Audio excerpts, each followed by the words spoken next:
Assalamualaikum warahmatullahi wabarakatuh. Astaga. Uh, Hari ini saya akan menyampaikan jawaban saya untuk ujian astaga mic-nya, Cok. Ada kita astaga gitu. Ada Menyampaikan jawaban saya untuk ujian kompetisi 3 AIK 2. AIK 2 ya. Saya sudah memilih 4 pertanyaan yang akan saya bahas, yang berfokus pada hubungan Al-Quran dan ipteks, paradigma Islam dalam pengembangan ipteks, serta pentingnya menuntut ilmu yang bermanfaat. Oke, pertanyaan pertama, paradigma Islam dalam pengembangan ipteks dan AI.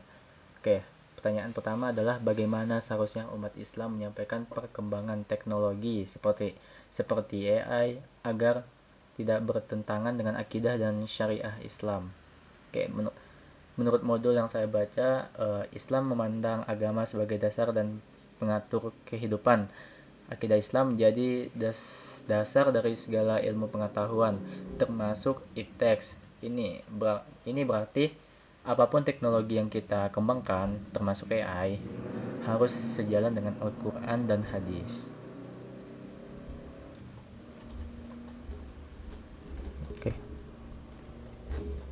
Oke, caranya salah satunya adalah contoh akidah sebagai dasar. Konsep dan aplikasi AI harus diukur kebenarannya dengan Al-Quran dan hadis. Tidak boleh ada AI yang bertentangan dengan ajaran tauhid atau nilai-nilai Islam. Misalnya, AI tidak boleh dijadikan dewa atau Tuhan atau mempromosikan kepercayaan yang menyimpang. Salah satu contohnya. Oke, lanjut. Potensi akal dan kalbu dalam pengembangan ipteks dan pemanfaatan teknologi. Oke, pertanyaan ketiga menyoroti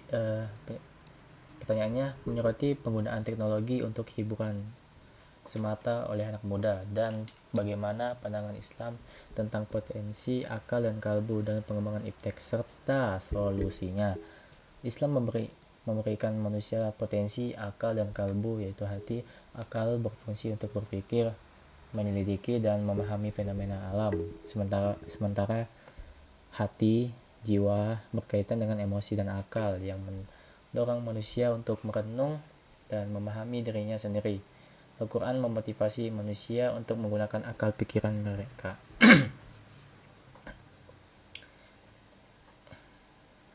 Oke, lanjut.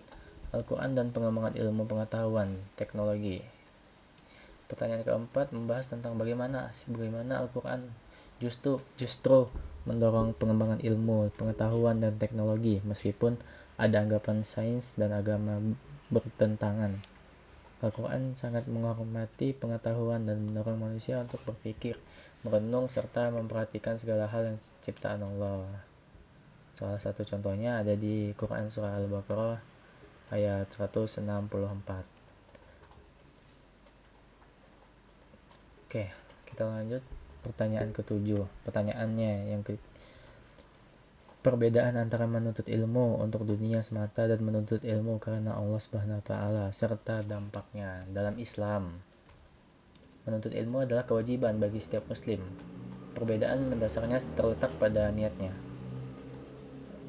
Menuntut ilmu itu untuk dunia semata seperti ada niat, dampak pada individu, dampak pada masyarakat, dan ya seterusnya. Oke, mungkin demikianlah jawaban yang saya untuk ujian kompetensi ini. Semoga penjelasan yang saya berikan dapat memberikan pemahaman yang jelas mengenai interrelasi Al-Quran, ipteks, dan pentingnya ilmu dalam Islam. Terima kasih atas perhatiannya. Wassalamualaikum warahmatullahi wabarakatuh.